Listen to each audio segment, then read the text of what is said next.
morning, Reverend Dinkins. Yes, sir. Good morning. Good morning, Dr. Tony. I'm Etiony Aldarondo, Executive Director of the Melissa Institute.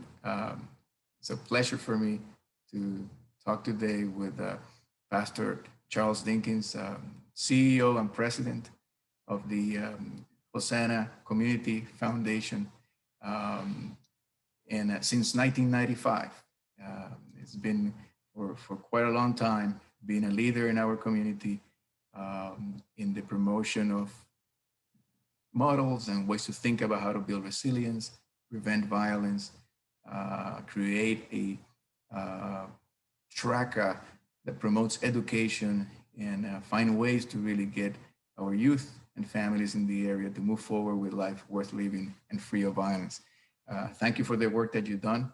And through all these years, we also fortunate to have Reverend Dinkins giving a webinar to all of you on March 19th. I think the timing of your talk, given all the extraordinary events that we've been going through over the past year or so in this country, cannot be better. So we're happy to have you there and to share with us some of your thoughts and lessons that you learned over the years of doing this difficult work in the community. And more importantly, helping us think how we move forward in a post-pandemic time that is much better for all of us. To start in this and for the benefit of our audience, I wanted to give you a chance to tell us, about you and how you got into this, and tell me. Hey, listen, I'm just an ordinary guy who happened to feel a sense of call to ministry many years ago. And my initial calling was in Liberty City, actually across the street from the Liberty Square apartment complex.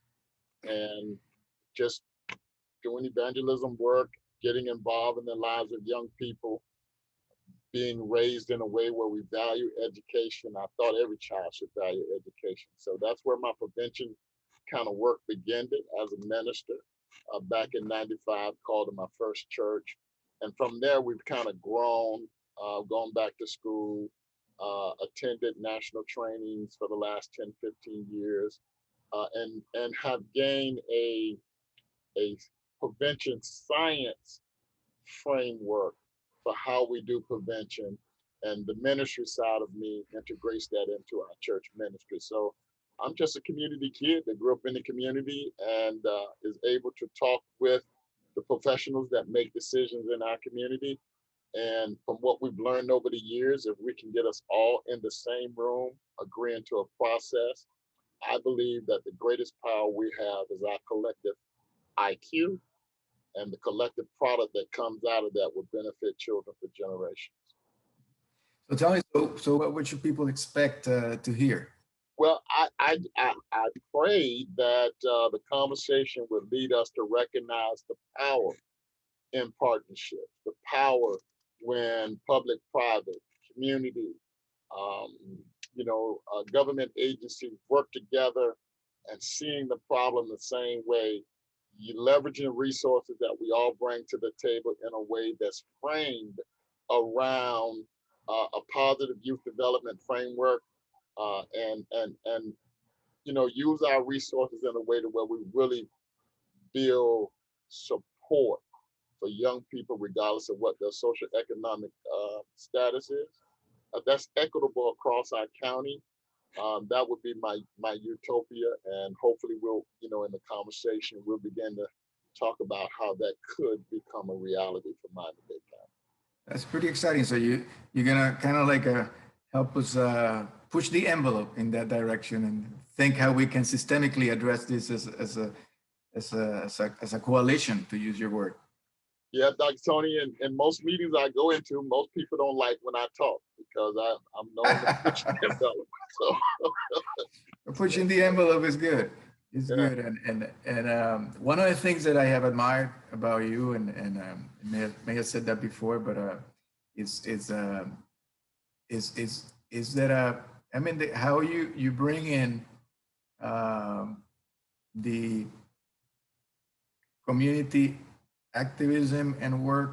You bring in the commitment to science. You bring in the spiritual dimension with the work in your ministry.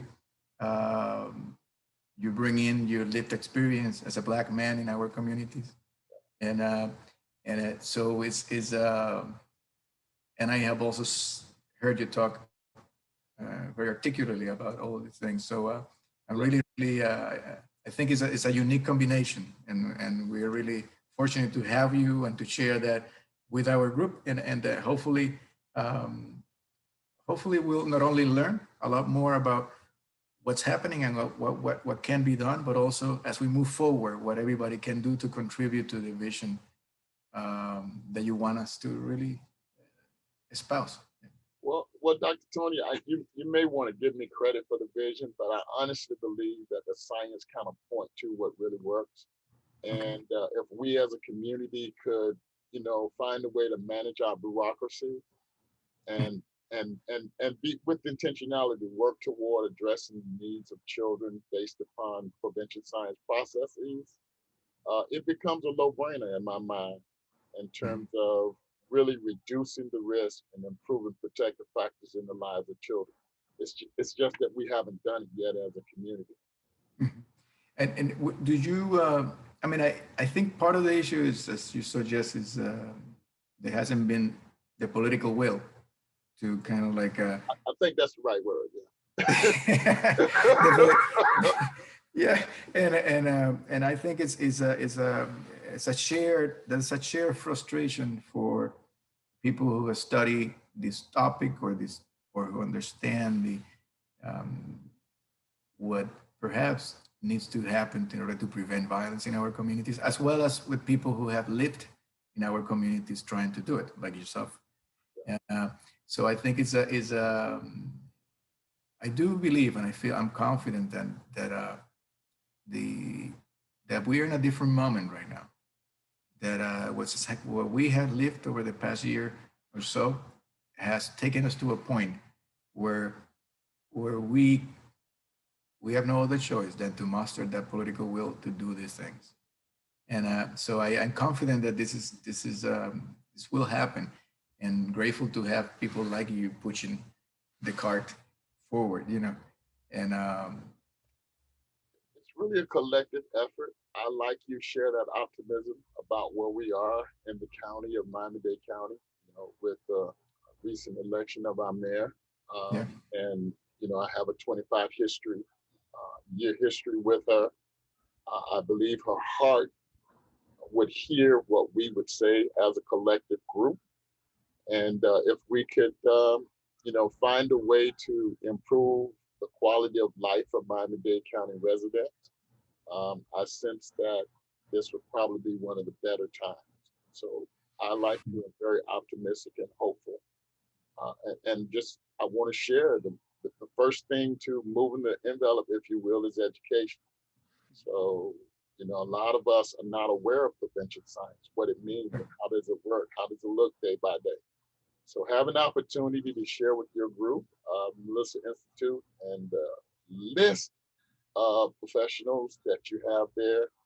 To me, I count it an honor, and prayerfully what we would have to say motivates us all to listen to each other a little bit better and look for ways how we can work together to improve the quality of life. Fantastic. I can't wait for the 19th so we can have you and share your experience with us, as well as have a conversation with you on some of the issues that come up in our meeting that day. More importantly, I can't wait to continue working with you as we move forward to make Miami the safest and healthiest city that we can do. All right. It's been my joy. I appreciate it, Doc. Thank you. Thank you very much. And take care. You too now.